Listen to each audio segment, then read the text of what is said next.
Alright, so facing the Scandinavian defense. I think we've only seen this one other time in the speedrun so far, at least season 2. And I think in that one, my opponent played knight to f6, and we got into some very interesting lines after bishop to b5 check. But here my opponent plays the classical, I suppose, with queen takes d5. And I like to play knight to f3 here, which I initially learned from a Daniel Naroditsky video quite a while ago, where he essentially recommended to, instead of playing knight to c3 attacking the queen, to start with knight f3 and then try to play d4 and c4. Oh, have I just blundered a pawn? Wait. Have I just blundered a pawn? I I've never seen this before, that's for sure. The idea was to go pawn c4 with tempo on the queen, and then kick the queen back, and then go knight c3, which I'm sure I've played on the channel before, but it might have been quite a while ago. I think I'm just losing a pawn. But okay, what can we do here? What can we do? If bishop b3, queen c2, bishop b5, he just goes pawn c6, that's no good. Take. We could go knight to a3 there, actually. Is it better to start with bishop e2, take here? Maybe it's bishop a4? This is actually quite interesting. I'm going to go bishop e3 because I think I want the other bishop on c4 or b5. Arguably, I could be putting this bishop on f4, but I don't think it's as big a deal. I feel like I should be trading queens, otherwise b2 is a problem. So, okay.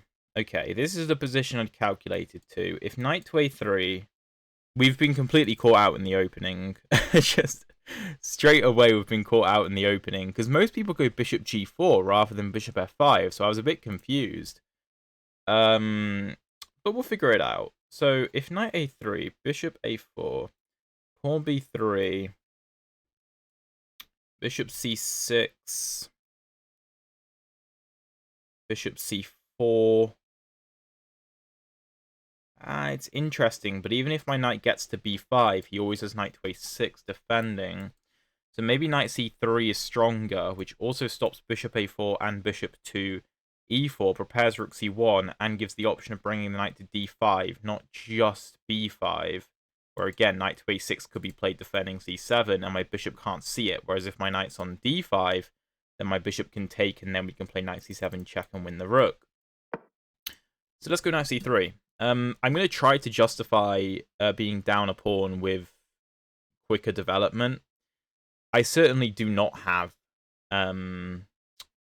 well, this was certainly not planned. I also don't think I actually have compensation for being down a pawn. But hey, this is chess. You're going to get yourself in stupid positions like this, where you've just blundered a pawn very early on for absolutely no reason. So, okay, let's say rook c1. Bishop f5. Now our knight cannot go to b5 or d5. It's difficult to come up with a good strategy. Like, bishop c4, pawn e6, and the black position is just really, really solid. Really solid. And d5 doesn't seem to do anything. Like, if I go d5, if take, then take, and, I mean, fantastic. But he doesn't have to take. He can just play like e6. And if take, knight b5, rook c8. I don't know, that's interesting, actually. Also, we have pressure on a7. The open set. Yeah, okay, let's go for this. Let's try to open up the position. Also, this justifies bishop e3 somewhat, because the bishop can now see a7, which could be useful. So taking looks horrific for black, because you can't allow my knight to get to d5. You can't really allow me to open up the c file like this. That's got to be terrible. So he goes knight to f6. which makes sense. I'd calculated e6, but knight f6 is also looks decent. So take... I could start with rook to c1 as well. I don't think it makes much of a difference. Maybe if rook c1, he can go bishop to e4.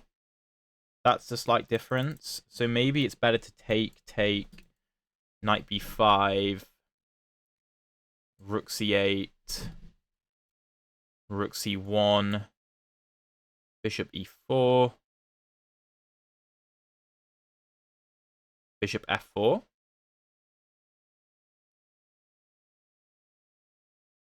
Knight d5.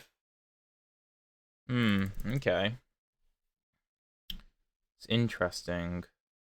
Should we take, though? Again, if here, then here. If take, here. We could win a7. That's not a bad shout. Okay, let's go rook c1. Of course, he doesn't have to go bishop to e4. He could choose something like bishop f5 instead, or bishop to g6. But bishop e4 was the reason I initially rejected rook c1. So now that I think we can win back our pawn with some good, some compensation. Then I think it's worth going for. It'd be really interesting to see what the computer thinks of black going up a pawn so early, and whether it hates it for us or not. Yeah, we also had a sneaky idea of knight b5 sort of thing. Potentially infiltrating the back rank, although you'd also need knight e5 to cover d7, but the bishop now covers c8, so that doesn't matter. Okay, how should we continue? Well, again, we can take, knight b5, rook c8, knight b5, rook c8,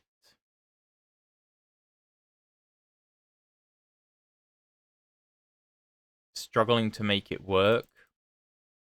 We could play knight d4. Ooh, that's interesting. Bishop d7. Pushing the bishop all the way back. But I don't know how we continue, because the bishop controls c6 nicely. So if something like take... Suppose we can go knight b5, rook c8, take... and a7 will hang. If knight d4, bishop d7, take, bishop takes, knight takes, knight b5, rook c8.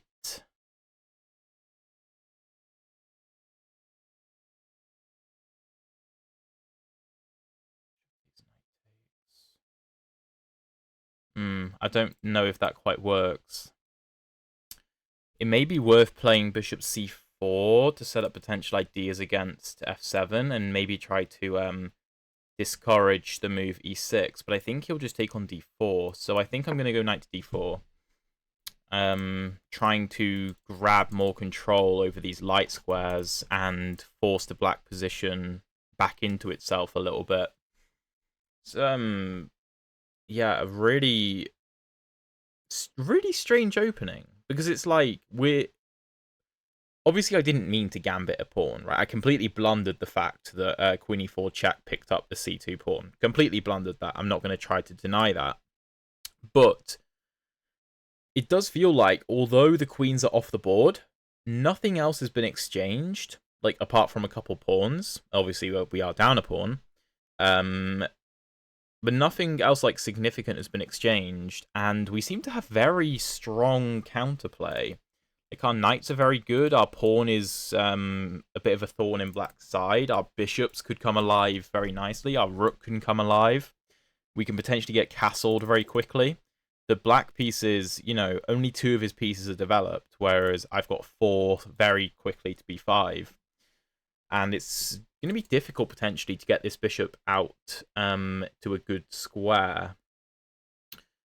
Particularly because you'll want to play e6, and for the time being, obviously, it's a bit difficult. You could actually play e6 right now, technically, because if take, then take. But I think if e6, then I can take on c6, and this bishop really wants to be on d7, helping in the defense. So, okay, bishop d7 as expected. I think we should take. I think we should take, because we need to gain access to b5. Maybe knight d5's a problem. Maybe knight d5's a problem.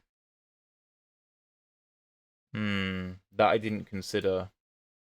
Because it could hit my bishop and defend d7, and I've got no pawns to kick the knight away. Okay, that's a little bit surprising. Let's say knight d to b5, covering d5 with the other knight.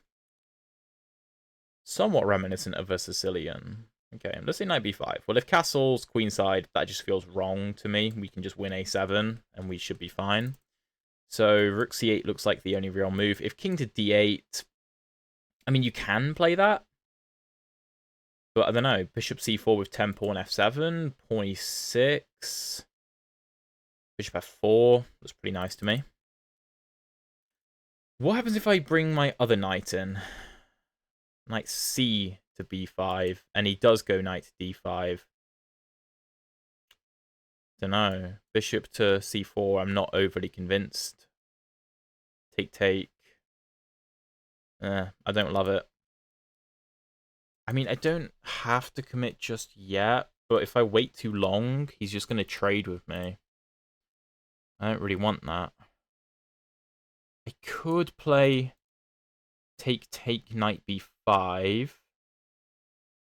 Oh, that actually looks quite strong. Wait. Take knight b5. If he takes me, that looks ludicrous. If rook c8, I can take on a7. That looks fantastic. My only concern is knight to d5. Bishop c4. Take. I think I can just take on a... Sorry, play knight c7 check. Yeah, that is pretty strong. Let's do it. Let's do it. I think we're wriggling our way out of it. And this pressure on a7 could be really useful. Now, one thing I actually didn't consider, which I probably should have, is what if he takes the b pawn? I mean, it's not really something he would want to do, but it does stop us from playing knight b5, which I completely overlooked. Completely overlooked. I could have changed the move order. I could have changed the move order. So I could have gone knight b5, knight d5, bishop c4, and then if he takes me... Okay, he does take with the bishop. I think taking with the pawn was stronger, though. I think taking with the pawn was stronger. I think what I should have done is began with knight c2 b5. Because if he took with his c knight on d4, nothing changes. I can just play bishop takes, nothing significant changes. Other than knight to d5 doesn't come with tempo on the bishop because it would be on d4. And my bishop's protecting the knight on b5 no matter what, so... Be interesting to check this with the engine. And by the way, if you're enjoying the video so far, please drop a like and subscribe if you haven't already. I'd really appreciate it. And as I said, if castles, I just take on a7, no issues. I can't be worse. I'm surely better with the bishop pair there. Yeah, it's pretty obvious. If rook 2 c8, knight a7 again. If king 2 d8, I mean, you can play that, but again, I can just take on a7 because of my bishop. So knight d5 was the main move I was considering for black here. I can still take on a7, mind. Well, maybe here. I suppose his knight is trapped, so I can retreat mine. I should be okay, although that seems overly complicated. If knight d5, I could also just take on a7. And if take, I take with check, so you don't have time to take the bishop. I'm probably just mating you there. Oh no, the knight covers b6. Don't worry about it. But if knight to d5, I think it might be easier just to play bishop to c4, threatening this. If here, here, here, here. Again, a7's under threat and c7's under threat. If you take my knight and I take back and king to d8, maybe that's okay, but I struggle to see how black survives. He does go knight d5. All right. All right. How do we want to deal with this?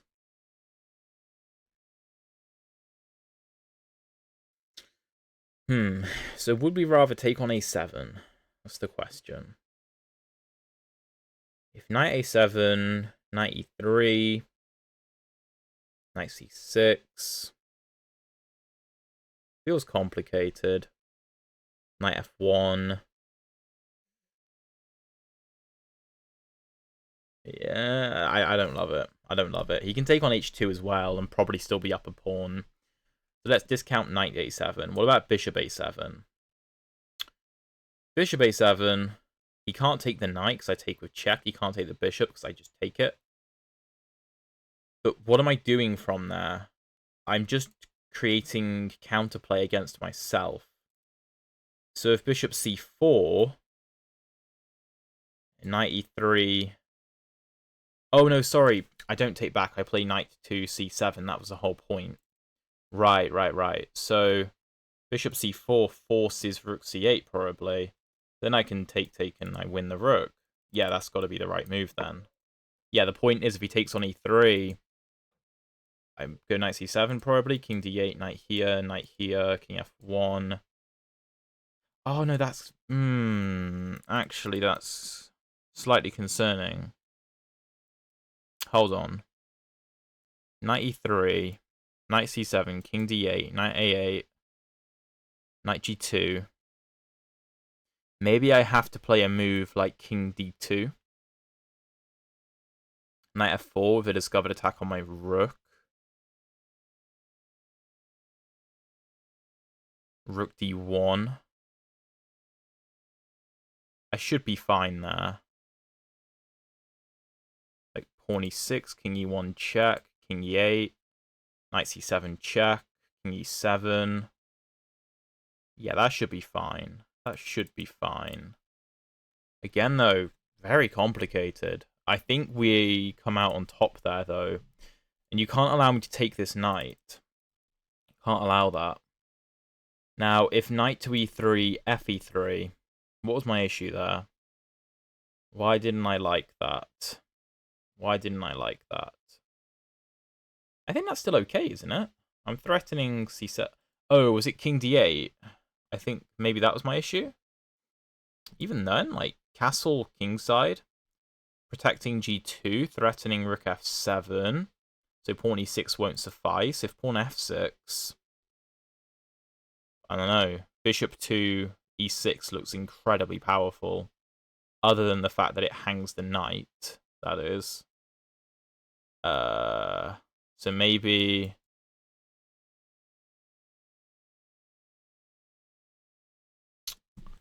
How would I go about that?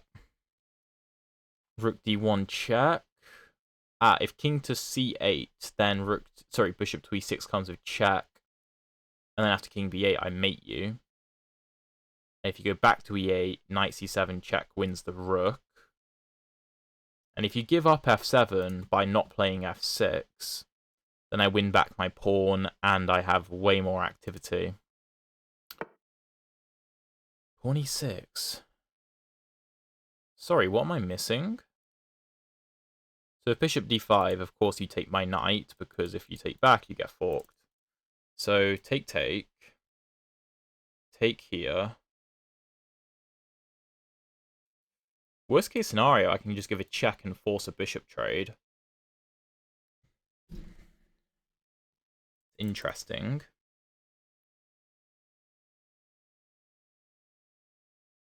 Not a move I considered. Going for this. Take. Take rook b8.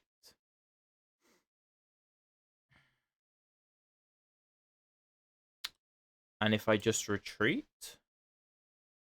Oh, you can also you can also throw in bishop b4 check, actually. That's true. So what if I castle? What if I castle and just maintain the tension? If take, that feels very wrong. If castles 93 fe3, we get a very similar situation. How are you stopping knight c7? Because if rook c8, I win a7. If you take my bishop, I take back. King d8, I win f7. Rook e7, I play rook c7. That all looks winning. Castling feels right to me. If castles bishop e7, trying to castle himself. So if castles bishop e7, take, rook b8.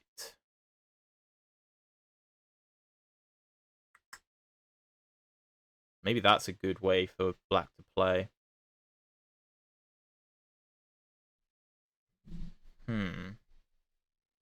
This is really complicated.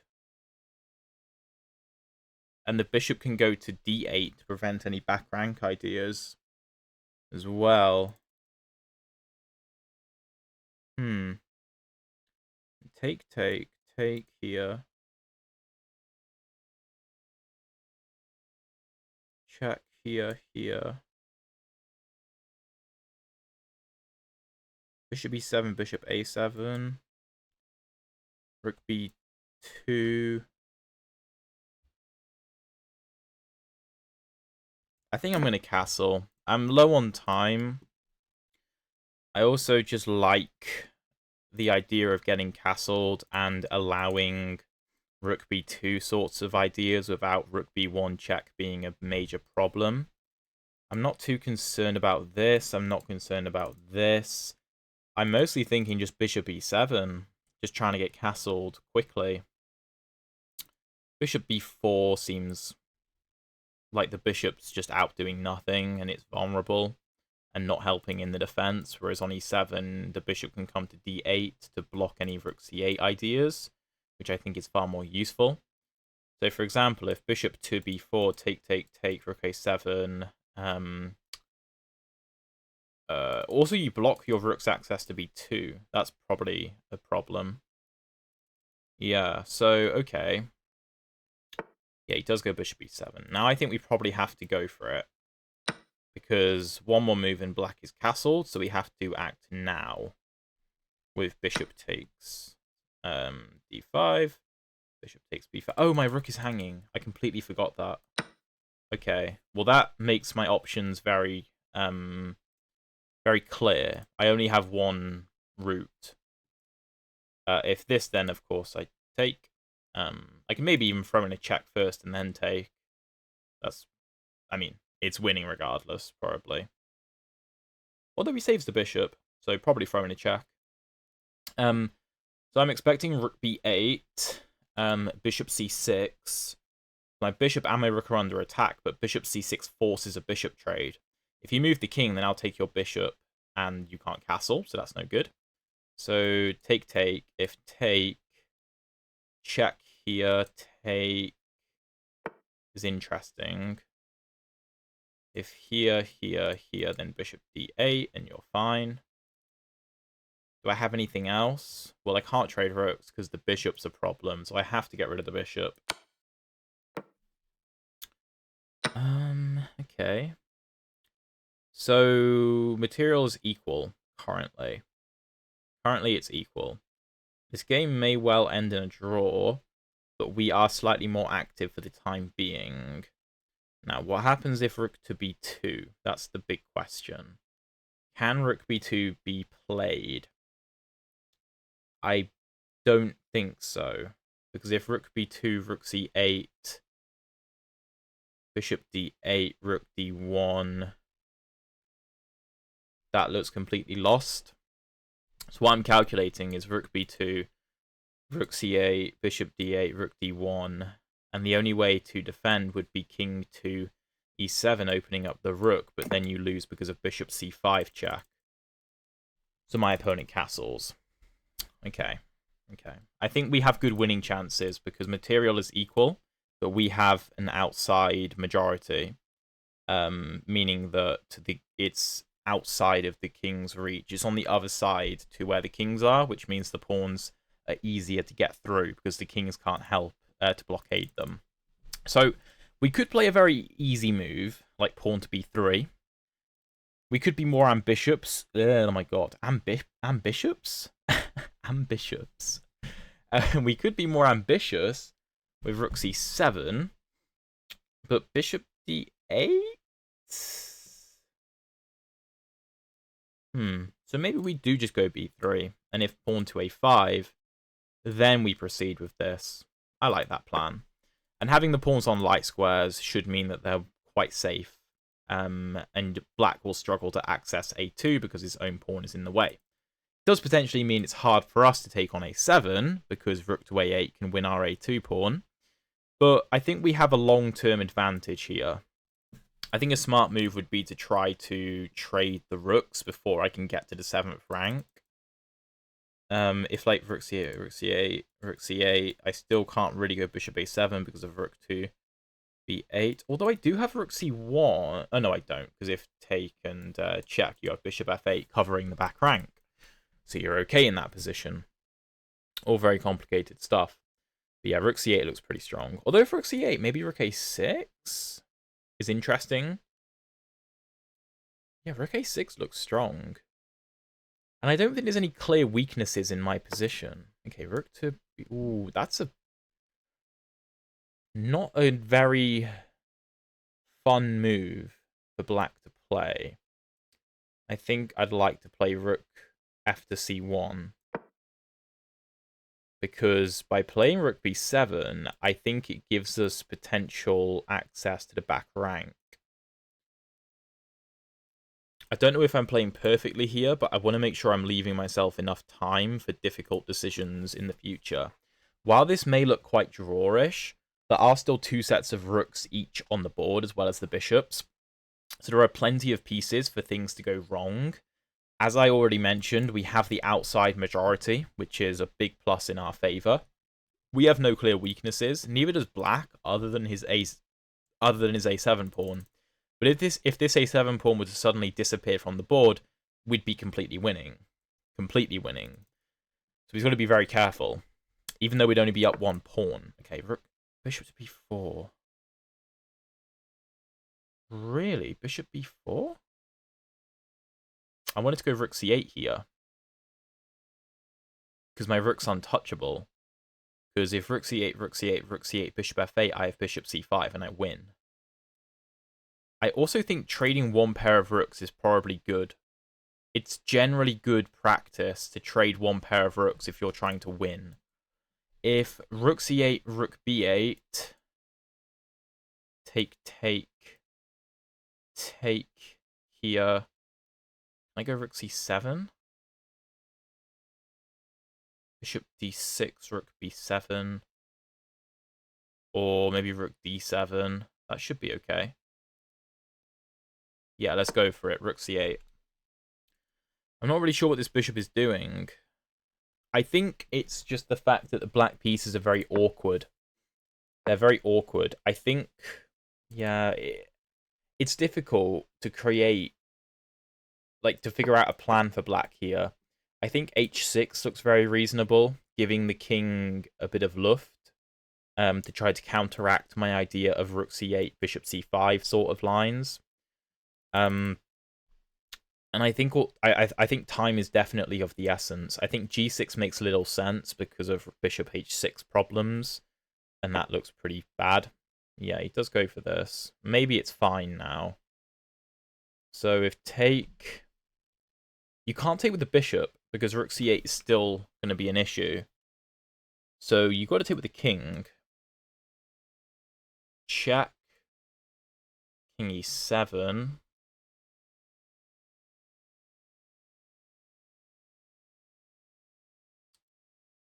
Rook g7 is interesting. Don't know if I want to give up the c file, though.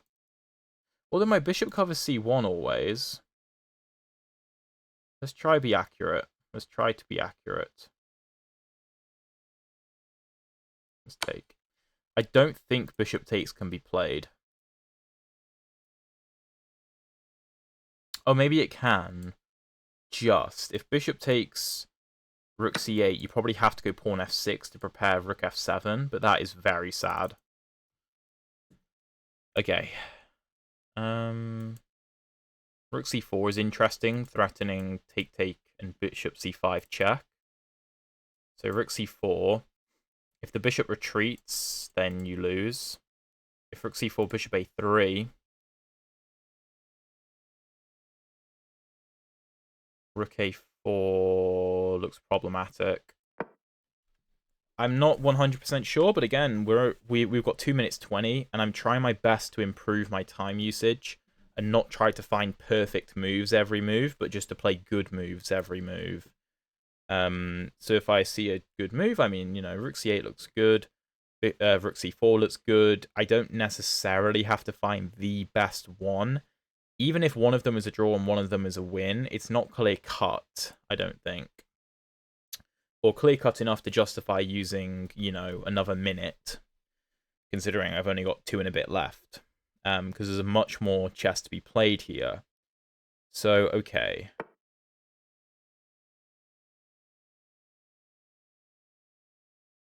Alright, so he's threatening back rank mate, sure. Sure.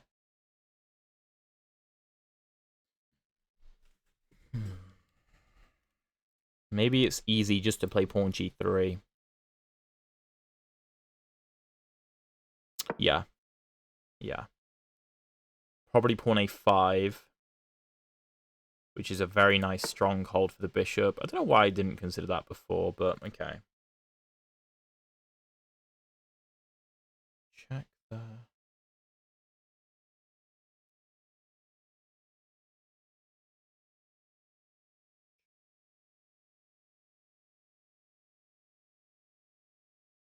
I think I want to go for this. My king always has g2, and because it's a light square, it's incredibly safe. My king is very, very safe over here. The rook can't access d2 either, so it can't go after a2. This was my plan. I know, because if here, the rook now covers. Okay, I might have just wasted a tempo. Now, I could force a trade. If rook d5... Do I want to trade rooks? Yes, I think that's winning. Okay, let's go for it. I think the rook endgame is maybe a draw, but I don't see a way for my bishop to generate major problems for black. I probably should... I shouldn't have delivered the check on c8. I shouldn't have done that. I should have left the king on f8, because all that's changed is his king is slightly closer to the action.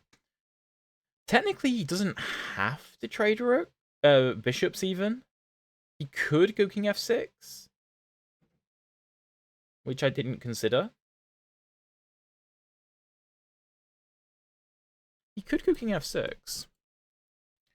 Maybe then I drop my bishop back and consider what I'm going to do. Could go a3, but that feels wrong. Yeah, that feels very wrong, because I can't take this while defending my pawn. Okay, he does take. All right. Yeah, but see, this is what I wanted.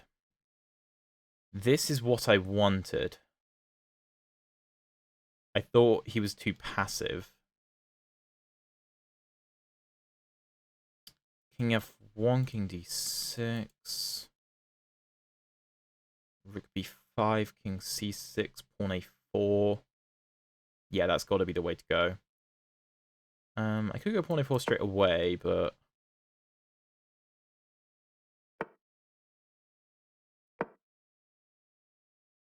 And I'm basically trying to tie this rook down while my king comes into the game. It might be a shout for my opponent to play a4 himself. But okay, let's go pawn a4. Is rook b7 good? Is taking bad? Dunno. Ooh. That's not a fun move. Let's bring the king. Here.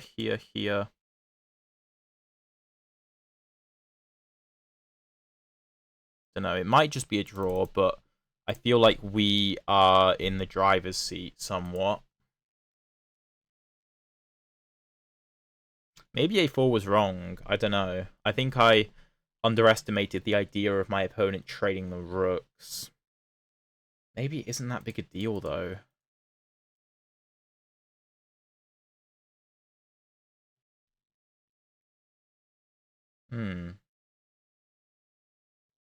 It's not the most fun position in the world, because he's got a majority on the king side. Rook b6, take. I mean, that's just a dead draw, isn't it? Rook a7. If rook b7, and I trade with the pawns being off the board already, I might be able to win that, because I can use the a4 pawn as a decoy. But the problem is, if it's 2 versus 1 rather than 1 versus nothing, I can't leave his king to do whatever he wants. That looks very wrong to me. I feel like black has to pursue a rook trade. Because the more time he wastes, the closer my king gets. And this king can never defend a5. Can never defend a5 because my rook is blocking its access. And you can't get rid of my a4 pawn because it's defended by b3. Even if it wasn't defended by b3, you still couldn't get rid of it. Maybe there's no way through, but maybe g4 was a good move, actually. Just clamping down on the advances. That was probably a good move, actually, thinking about it. f5 can't be played, and h5 can't be played. And g5 can't... Sorry. And g4 can't be played, and e5 can't be played. Yeah, I probably should have gone for that. However, if h5, I think I can just bring my king over? King d6? Yeah. Whoa, what is that? Whoa. g4 here. I think I just go to e3, stopping rook d2. And then you've got to go defend your pawn anyway. If you try to trade on d5, take here, here, here. And then here I don't have access to e5. Black might be winning there. Oh, I have to be careful then. Maybe king e4 is the way to go. e4, d6, I take. That's not going to be enough. Yeah, no, that's terrible. That's terrible. If h5, I just win g5. If f5, king e5 looks very strong. I assume king c7 must have been played to try and let this rook into the game. But you just lose a7. And probably f7 as well. And I mean, you can't give me a set of connected passed pawns. This was what I was talking about in terms of not having to make perfect moves, but just making good moves. Because, you know, I'm not playing against a grandmaster. They're going to make mistakes.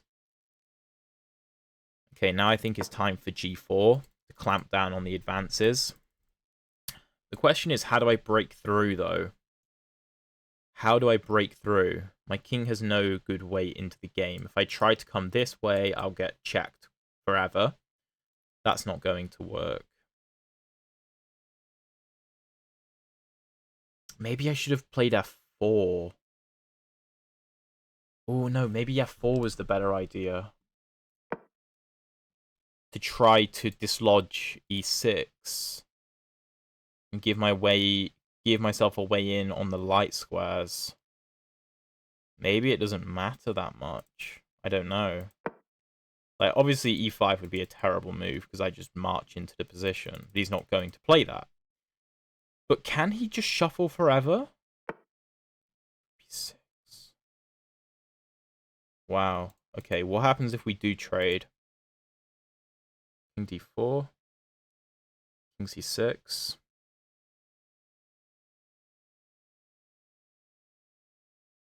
I think he shuffles... Wait. King c4. I think I'm good. I think I'm good. Because we block the king's access, and then I just go b4, and then I use the a-pawn as a decoy, and then I just run to the other pawns. I think that's the way to win this. And my g4 pawn just suffocates his pawns. They can't move. Yeah, so if take, king a6, king c5, king a5, king d6, pawn e5, king e6, king a4, king f6, that's just game over. That's just game over. Yeah, has to be a winning endgame. And this is why the outside passed pawn is so strong. And it's also why I was saying that I need to be able to trade a set. That's an interesting move, though. I don't think it's that big a deal. Take, king here, here, here, here, here.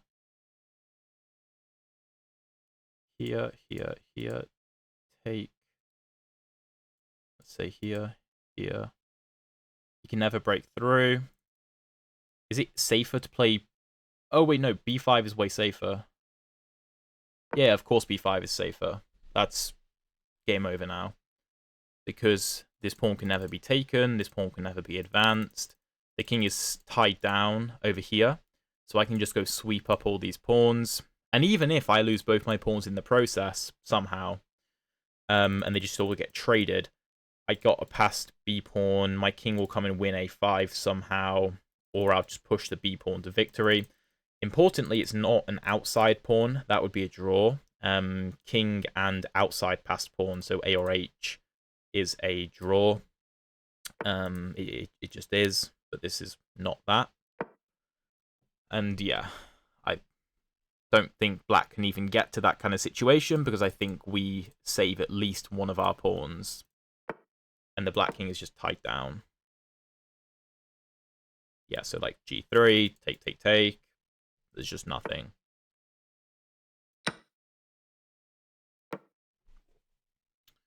That was a roller coaster of a game. From a terrible opening. Well, I think a terrible opening. I don't know. Maybe the pawn sacrifice was actually good. I have no idea. So we're going to find out. And also, I want to know whether b takes c6 was good for black way earlier in the game. When he played bishop takes c6. I want to know if b takes c6 was better.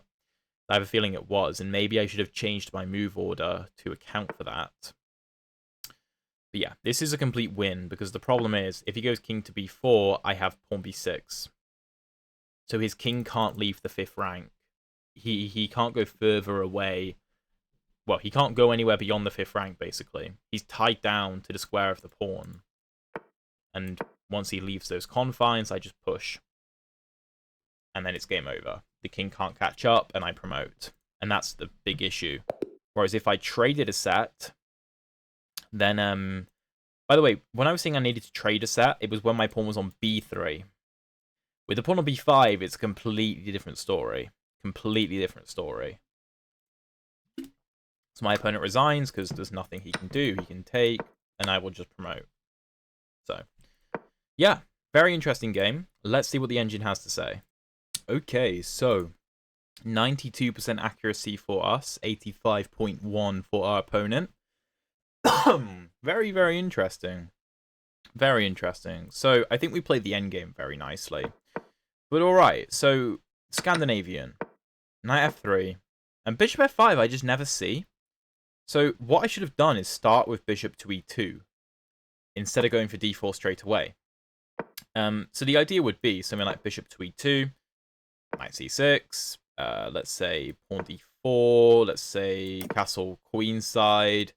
Pawn c4, queen a5, knight c3, something along these lines, right? Where c4 is the move that comes with tempo, and then you go knight c3.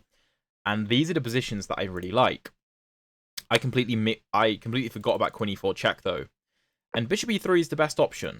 And here, I'm actually okay. And knight c3 is the best move. Knight a3, I've rejected on the basis of bishop to a4 or e4.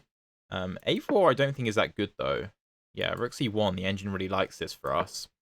But bishop e4, the engine, yeah, says that black is definitely better. So knight c3 is the move. Pawn c6 is the best response. It's one of the only responses that doesn't just lose immediately, actually.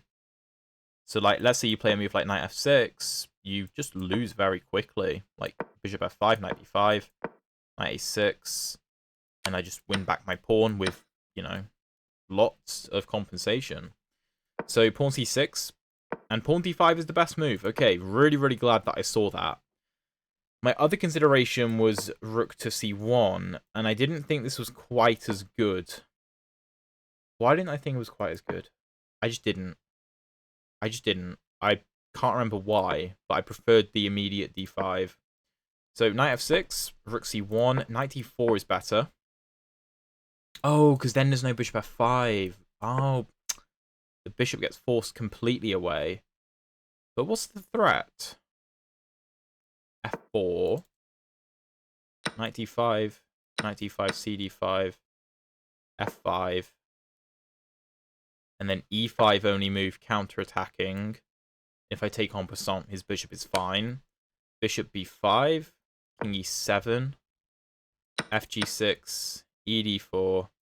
Okay, well, this is just pretty mental. I'm down 2 pawns, but I have I have good compensation with the bishop pair, open lines for the rook, and damage structure for black. I win rook c1. Bishop f5. Knight d4. Game is equal. Bishop d7. And dc6. Okay, bishop c4 is the best move. Why didn't I like this? I think I thought that black could take. Apparently this is really bad, though. Take, knight c6. Knight c6. Oh, I just win back the pawn. Oh, yeah. Yeah, I just win back the pawn. Oh, okay, well, okay. I went dc6. Knight c6. Knight c6 is not so good, because bc6 and bishop c6 are both playable. I think I regretted not putting the knight on b5. What do I... Yeah. This is what I was wanting to play. And after rook c8, knight a7, knight a7, bishop a7. Oh, I forgot there was no rook c1, because the knight is still on c3. Even still, I'm not sure I like this position. I don't know. It feels like I've got no activity. But I went knight c6, bishop c6, knight b5. Knight d5 is the best response. Bishop c4 is the best response. And here I was not concerned about knight to e3. And I was correct in saying knight c7 is wrong. Oh, because of knight c4, which I actually missed. But fe3, I thought we were doing very nicely. After something like rook c8, we just have knight to a7, so this is not an issue. And if king d8, I was going to castle, I think. Yeah, rook d1 is also playable, but castles is very good. And this is the position I was envisioning, and I thought we were doing very well here. Down a pawn, but open lines, black king is horrible. This should be very nice. Pawn e6, though, best move. Here, castling loses on the spot to the simple take and bishop c5. Allowing knight c7, because if I take, then bishop e3, and after take, I'm down 2 pawns. We both missed it, though. We both missed it. My opponent went bishop e7. We played the only viable move, bishop d5. And you, of course, can't take here because of this. Or apparently you can? The engine thinks this is playable. Huh. I mean, we're obviously better. But we've got... Well, my opponent's got the bishop pair and a pawn. Like, 1 bishop and a pawn. For the rook. But we should probably win this in the long run. Bishop e7, though. Take. This is the only move. Rook b8, bishop c6. The engine also suggests rook fd1. Oh, that's interesting. Because you can't go bishop d8. I didn't consider that. This is also a good move. And after castles, bishop f3, we maintain our 2-on-1. Be an interesting game. I went bishop c6, though. Take. And you can't play rook b2. Because of rook c8, bishop d8, and rook to d1. and you're just losing the bishop and probably the rook. So your best course of action is to... Sorry, not that. Rook cd8, not blundering this. And I'm just up a bishop. So bishop c6, rook c6, castles. Here I went b3, rook c7 is better. Well, I think I rejected this on the basis of bishop d8. I didn't want this endgame, basically. I didn't like the look of this because I thought that my a-pawn was hard to push. Although this looks very strong, admittedly. Had I seen this position, I might have gone for it. However, I saw this position and I wasn't convinced. So I went pawn b3, which is fine. Rook b7 is passive, a5 is better, which is what I was expecting. And the game goes on, of course. But rook b7 stops rook c7. Rook fc1 is fine. Bishop b4 is a mistake because of rook a6, a move I briefly considered. If rook to a8, then rook c4, let's say bishop f8. Oh, I'm just going to win the pawn. There's just nothing black can do. If he tried to counterattack by threatening mate, I just move. And there's nothing. You know, if you trade all the rooks, 2 versus nothing is a big problem. Your majority on the king side isn't significant whatsoever, because it's going to be very hard to make this a passed pawn. So rook c8 is a miss. It's a miss. And here I thought that a move like g6, sorry, not g6, h6 would be good, which it is. h5 is better, though. I think it's because in the long run I can threaten g7 and force g6 and win h6, which is... some of the lines that I was considering involved rook g8 ideas, threatening g7, forcing g6, and then winning h6, but they didn't come to fruition. But rook c8, pawn h6, rook f8, king f8, rook c4, okay, rook d7. Here the engine wants me to offer a rook trade. Well, force a rook trade, really. And it thinks the bishop endgame is very good for us. After, I don't know, it's now saying it's not good for us, so I don't trust that move. a5, game is equal. Rook c8, I don't like the fact that I played that move. I think king f1 would have been better. But rook c8, king e7, bishop c5, I offer the bishop trade. And as I kind of thought, the endgame is technically a draw, but I think it's certainly far easier for white to win than it is for black. So rook a7, very passive. The engine wants a4, offering the pawn to play rook to d2. And then I can't defend a2 anyway, so if I push and take, my rook can't really defend this pawn very well. I can try and give a check here and come to a7, but nothing is going to happen. This is just a dead draw, because my rook is stuck. So I didn't want to do that. So king f1, king d6, rook b5, king c6, pawn a4. And I thought rook b7 was going to be played. And I thought taking was bad. And it's completely losing. I'm correct. Completely losing.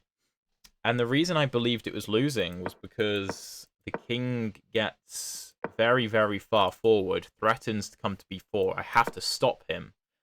And then he just pushes on the king side. And he's going to create a passed pawn. And then I'm going to have to deal with it. And then he's going to scoop up my pawns. If my pawn's on b5, it's a completely different story.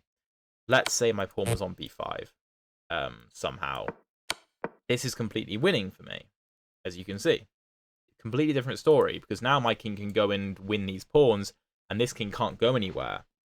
Whereas my pawn on b3, this one pawn controls both of my pawns. So it's a big deal. So on rook b7, I was going to have to go for rook a5, and if rook b3, you know, try and play this endgame to some kind of victory. But rook f3, rook f5, it's going to be very hard. But, you know, you can try. But we're not playing against grandmasters or engines. Rook a6, also fine. King e2. Again, rook to b6 should be played, and again, I can't take it. I should be losing again. Yes, I'm completely losing for the same reasons. I need to take on a5. And again, same sort of idea.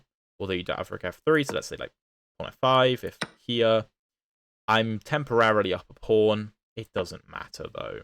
It doesn't matter. Although, again, only I can win this, though. Only I can win this. It should be a draw, but I do have a passed pawn, so maybe I can make something of it. But pawn g5, king d3, king c7, a confusing move. I think, in retrospect, I wanted to play g4. The engine doesn't like it. King d3 it prefers. King c7. Here, king e4, pawn f6, and g4 I now play, which is now wrong. I thought f4 was interesting. Engine isn't so convinced. Because I was thinking, well, if black just leaves all his pawns as they are and just shuffles his king, I have no way in. Like, literally, he can just shuffle his king. And what do I do? What's the plan? I don't know. I can't do anything. I can't win this. I can't bring my king closer because the pawns create a barrier as well as his king. If I move my rook, I mean, what does that accomplish? Rook b8, he just goes rook b6, offers me a rook trade. I can't really reject it. And this is just going to be a draw. Like, king d4 only move. Pawn f5. King c4. If you take, I'm apparently...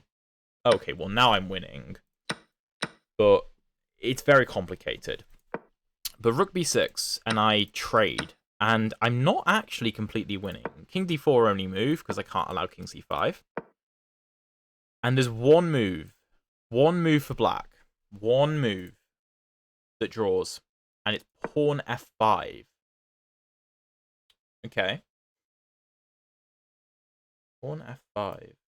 And if I take, and e takes, and king e5, do we, like, promote at the same time or something?